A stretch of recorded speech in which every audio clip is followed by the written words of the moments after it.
Oi pessoal, tudo bem? Que bom ter vocês aqui mais uma vez para mais um episódio de Teologia do Corpo Seed by Seed, trazendo mais uma sementinha para plantar no seu coração da Teologia do Corpo de São João Paulo II. Aqui com vocês Tatiana e Ronaldo de Mello, nós somos da Pastoral Familiar da Arquidiocese do Rio de Janeiro e já desde 2009 conhecemos esse verdadeiro tesouro que é a Teologia do Corpo, as catequeses sobre o amor humano que São João Paulo II deixou como um verdadeiro tesouro para nós e a gente partilha agora com vocês. Nós estamos no 5º e penúltimo ciclo, já chegando no finalzinho da Teologia do Corpo, desse grande estudo, desse percurso, desse aprofundamento que a gente fez com vocês. E vamos trazer agora uma passagem bíblica que é a que norteia esse finalzinho do ciclo que fala sobre o sacramento do matrimônio. Essa passagem bonita que está em Tobias, capítulo 8, do versículo 4 em diante. Você talvez conheça, já tenha ouvido falar na história de Tobias e Sara. Tobias tomou Sara, sua parenta, como sua esposa, e Sara tinha uma história muito triste. Ela tinha um demônio que rondava a sua vida e toda vez que ela se casava, na noite de núpcias, o marido morria. E Tobias, mesmo assim, se apaixonou por Sara, quis se casar com Sara, tanto que quando chegou a noite de núpcias, o pai já estava com o empregado do lado de fora cavando a cova para Tobias, imaginando, ele é o próximo, é só mais um. Mas vejam só que desfecho diferente Deus tinha para essa história. Entretanto, os pais tinham saído e fechado a porta do quarto. Então Tobias levantou-se do leito e disse a Sara: "Levanta-te, minha irmã. Oremos e peçamos a nosso Senhor que tenha compaixão de nós e nos salve." Ela se levantou e começaram a orar e a pedir para obterem a salvação. Ele começou dizendo: "Bendito sejas tu, Deus de nossos pais, e bendito seja o teu nome por todos os séculos dos séculos.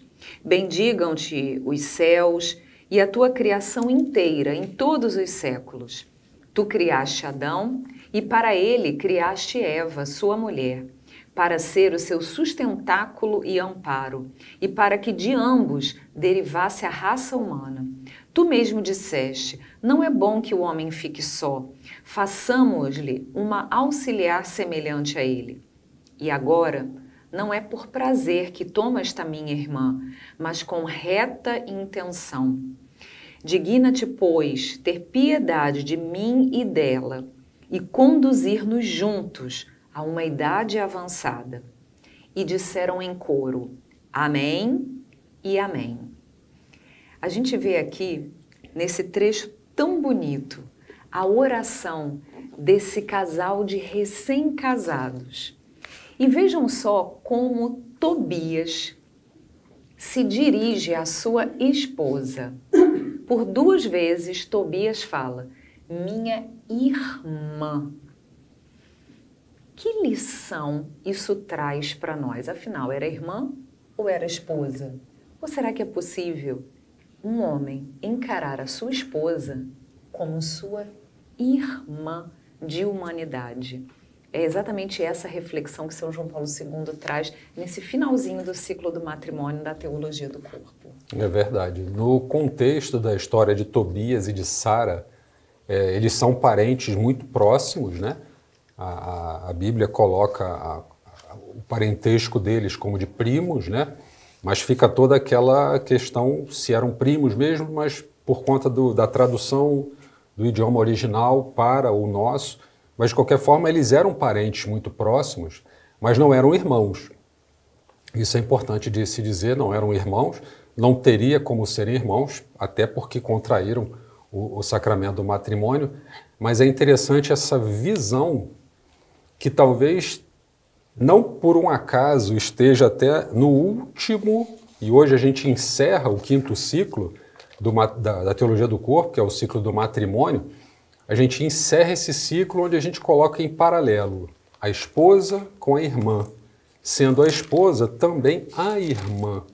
É bonito ver essa relação que se estabelece entre o homem e a mulher, porque não está baseado, e aqui mais uma confirmação de que ele não está baseado apenas na relação corporal.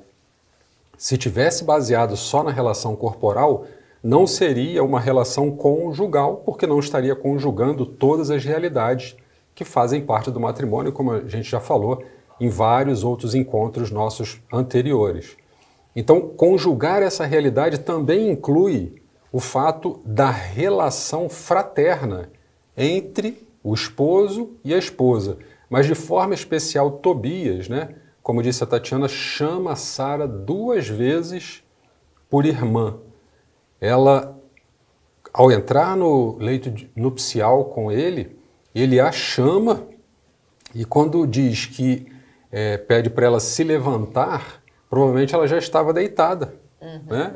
E a gente vê um movimento de colocar antecipadamente a entrega dos dois em oração a Deus. Quer dizer, os dois se colocando em oração se unem e se entregam. Os dois se fazem um perante Deus. Os dois se fazem uma realidade viva perante o Deus vivo. Até porque, se ela estava deitada, é bonito ver esse movimento de levantar para tornar vivo, né? Para dar uma vida nova. Ela já tinha tentado se casar 7 vezes e o marido sempre morria. E antes mesmo disso, em Tobias 7, no capítulo anterior, o pai de Sara, conversando com Tobias, diz: é a ti que ela deve ser dada segundo a sentença da lei de Moisés, e o céu decreta que ela te seja dada. Recebe tua irmã. A partir de agora, tu és o seu irmão e ela é tua irmã. Ela te é dada a partir de hoje e para sempre. Que o Senhor do céu vos faça felizes essa noite, filho, e vos dê a sua graça e a sua paz. Raguel chamou sua filha Sara e, quando ela se apresentou, tomou-a pela mão, entregou-a a Tobias, dizendo: recebe-a, pois ela te é dada por esposa. Então, aí mais uma vez a gente vê o pai de Sara, que é esse pai que entrega a filha para Tobias. Essa é a tua irmã, tu és o seu irmão e ela te é dada como esposa. Mais uma vez a gente vê esse paralelo de esposa, irmã e esposo, irmão. E também a entrega, né? É como se fosse Deus que entrega o noivo à noiva e a noiva ao noivo. Tanto que eles dizem, eu te recebo. É o pai que faz esse movimento. O pai de Sara faz esse papel, vamos dizer assim, entre aspas, de Deus, que é quem entrega a noiva ao esposo, né? Então, vejam esse movimento bonito. E, na verdade, quando a gente fala da esposa e irmã, a gente não está dizendo que a relação entre eles será uma relação de irmãos, mas que aquela mulher e aquele homem, né, eles se tornam um para o outro algo tão profundo, tão único, se unem de tal forma que eles passam a ser da mesma família. Os irmãos são da mesma família. Os irmãos são aqueles que partilham a mesma origem. Então a gente consegue ver essa fraternidade entre os esposos. Primeiro, no que diz respeito à nossa origem. Todos nós viemos de Deus, então em Deus nós temos essa fonte, essa origem comum, o que nos torna irmãos. E em segundo, o relacionamento que se estabelece entre os dois de profunda amizade, de profunda fraternidade. Basta dizer que não é necessário que só ele ou só ela sejam aquela pessoa que vão estar ali para cumprir obrigações ou para cumprir preceitos, mas são pessoas que vão caminhar juntas, que vão ser suporte, que vão ser cuidado. E se a gente prestar atenção nas outras palavras que seguem no sacramento do matrimônio, a gente ouve, né? Na saúde e na doença. Quem é que cuida de uma pessoa que está doente? Não é considerado um verdadeiro irmão? Quem é que cuida de uma pessoa que está caída, que está precisando? Não é um irmão? não é uma relação fraterna que se estabelece? Então, mais uma razão para a gente poder visualizar como que há essa proximidade fraternal entre os dois. E se há essa proximidade, basta você pensar agora, efetivamente, se você tem algum irmão ou uma irmã de sangue mesmo, que lá da mesma mãe, do mesmo pai, uma irmã ou um irmão seu. Como que você gostaria que essa sua irmã ou que esse seu irmão de sangue fosse tratado? Com respeito, com dignidade, respeitando toda a sua humanidade, né, todos os seus direitos. Se essa irmã é assim que a gente gostaria de vê-la tratada, ou esse irmão, da mesma forma o esposo para a esposa e vice-versa, para que eles consigam ver nessa profundidade de amizade entre os dois. É verdade. São João Paulo II aproveita para traçar um paralelo aí com as expressões que são usadas também pelo autor bíblico no Cântico dos Cânticos. E a gente sabe que o Cântico dos Cânticos, ele é mais do que ele aparenta ser. Ele não é um poema de amor, só um amor humano de homem e mulher no mero plano natural. A gente sabe que o objetivo do Cântico dos Cânticos é mostrar o amor de Deus, o amor apaixonado de Deus pela humanidade. Em Cânticos 4, versículos 9 e 10, a gente vê assim: roubaste meu coração, minha irmã, noiva minha, roubaste o meu coração com um só dos teus olhares, uma volta dos teus colares. Que belos são os teus amores, minha irmã, noiva minha. Teus amores são melhores do que o vinho, mais fino que todos os outros aromas é o odor dos teus perfumes.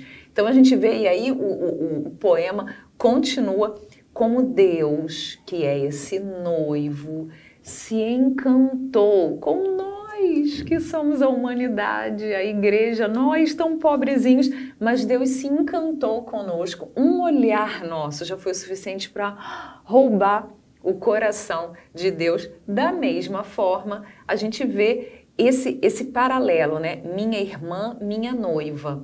Assim como você, por exemplo, que é homem, você não olha, jamais. Eu acho que é até nojento você pensar nisso. Você deve fazer na sua mente até um bloqueio. Você olhar para sua irmã, para sua mãe, pessoas que são da sua família, com um olhar de luxúria, de cobiça, é uma coisa, assim, impensável, né? Da mesma forma, como um homem deve olhar para sua esposa, para sua noiva, da mesma forma que ele olharia para sua irmã, com essa pureza de olhar. Ou seja, é um convite que Deus nos faz para que, até no amor conjugal, a gente não perca isso de vista. Não é vale tudo. Depois que casou entre quatro paredes, vale tudo. Não, não, não, não. É preciso, é necessário, é fundamental manter esse respeito por sermos filhos do mesmo pai, e por isso somos irmãos. É importante dizer que não significa que não vai haver o desejo do encontro conjugal, do ato sexual entre o esposo e a esposa, agora esposo e esposa. Mas isso também não diminui esse desejo ao nível só de um desejo carnal, um desejo de querer se aproveitar. É nesse sentido, porque o desejo vai permanecer. Não tem como um esposo deixar de desejar a sua esposa, porque esse desejo faz parte do amor conjugal. Esse desejo de querer fazer comunhão com a esposa, de querer... É o eros, exatamente, que a gente falava, né? Então, essa realidade do desejo, ela precisa ser educada, vamos dizer assim. Ela precisa ser bem trabalhada, porque aí está a grande realidade da castidade conjugal. Uma das dimensões da castidade conjugal está nisso, em olhar para sua esposa, que continua sendo mulher, que continua sendo aquela com quem você vai fazer e ter esse ato conjugal e viver essa união profundíssima na dignidade da mulher, na dignidade do homem, na dignidade dos dois que são pessoas na sua inteireza, não alguém que esteja aproveitando do outro no que diz respeito apenas à sua parte carnal, à sua parte material. Então é nesse sentido, Porque senão quem olha assim pode pensar, então eu não posso mais desejar a minha esposa nem desejar o meu esposo para que eu não tenha mais com ele ou com ela esse encontro conjugal. Não, não é isso. É o respeito. Não significa porque ela se tornou e ele se tornou sua esposa e seu esposo, que agora, como disse a Tatiana, liberou geral. Qualquer coisa, de qualquer forma, de qualquer maneira. Não. A dignidade de pessoa permanece. Agora mais do que nunca. Se antes tinha um respeito, se antes tinha uma admiração, se antes tinha um desejo de proteger, agora mais do que nunca, porque aquela pessoa se tornou alguém com quem você tem uma unidade tão profunda ao ponto de serem uma só. E se eu, né, e aí a gente retorna à palavra de Deus, quem é capaz de odiar a própria carne, né? Está lá em Efésios 5, né? Pelo contrário, a gente cuida, a gente faz de tudo para proteger, assim, da mesma forma, né? E assim como a gente viu lá no Cântico dos Cânticos, dizendo, minha noiva, minha irmã, você roubou o meu coração. A gente vê lá em Tobias também, Tobias 6:20, quando soube que Sara era sua irmã, parente da família do seu pai, mais uma vez aí a palavra irmã, parente da família de seu pai, enamorou-se de tal modo que o seu coração já não conseguia separar-se dela. Então vejam só, quando ele viu, é minha irmã. Então ele se enamorou e o seu coração não conseguia se separar. Ele queria ser um com ela para que ambos se apresentassem diante de Deus. Ele diz, não é pelo prazer, mas é para suscitar a raça humana, é para aumentar, para multiplicar a raça humana, para glorificar a Deus. Então a questão do desejo não é o prazer pelo prazer, mas é para glorificar e louvar a Deus. É o que Jesus condenou, não é o desejo em si, mas é o desejo libidinoso, é o desejo deturpado, que é quando ele diz que quem olhar para uma mulher com um desejo libidinoso já cometeu com ela adultério no coração. Olhar para uma mulher, que pode ser qualquer mulher, pode ser inclusive a sua esposa, não é só para uma outra mulher. Se você olha para uma mulher, qualquer mulher, com esse desejo deturpado, aí sim, você deixa de olhar como uma irmã e passa a olhar como uma coisa, como uma propriedade sem grande valor. E o Papa São João Paulo II traz, nesse finalzinho dessa reflexão, duas questões relacionadas a esse trecho que a Tatiana leu do livro de Tobias, onde fala que Tobias já não conseguia viver longe de Sara, de forma o tamanho era o seu amor por ela, né? O primeiro ponto que coloca é Tobias assumiu os riscos que ele tinha, né? Depois de 7 outros homens que morreram na noite de núpcias, ele também corria o risco de ser o próximo, vamos dizer assim. Então ele assumiu o risco. Mas como que ele resolve esse risco assumido? Com a oração. Com a oração individual? Não, com a oração comunitária com a sua esposa, já a sua esposa. Então o primeiro ponto é, o sacramento do matrimônio há riscos nesse sentido, porque nós vamos passar por dificuldades, nós vamos passar por desafios, vamos passar por perigos, mas Tobias ensina para a gente que todos esses riscos assumidos podem ser resolvidos, e ele demonstrou isso, podem ser resolvidos com a oração, e com a oração dos dois. Com certeza a oração em comum do casal chega aos ouvidos de Deus por ser uma oração de dois que se fazem um e querem se fazer um com ele através da oração. Então, o primeiro ponto que o Papa São João Paulo II coloca nessa questão de Tobias dizer que não conseguia mais viver, amava a Sara de uma forma que não conseguia mais se separar dela, é assumir os riscos. Isso faz parte da realidade matrimonial, assumir os riscos das diferenças que nós temos, né? Como pensamos diferente, como olhamos o mundo diferente, até a forma de olhar, não precisa nem pensar, mas a forma de olhar, as informações já chegam para nós de formas diferentes. Assumir o risco porque você recebe a pessoa por inteiro, com o passado, com o presente e com o futuro que você não sabe que como é vai incerto. ser. E a família do Exatamente, outro, a né? família do outro, você recebe tudo. A gente até brinca e diz que é pacote completo, né? Você se casa e você ganha de brinde, vamos dizer assim, a família do outro, a família da outra, que passam a fazer parte também agora da sua família. É a sua família que se expande dentro de uma realidade. Afinal de contas, somos irmãos, né? Vamos ser uma família mesmo.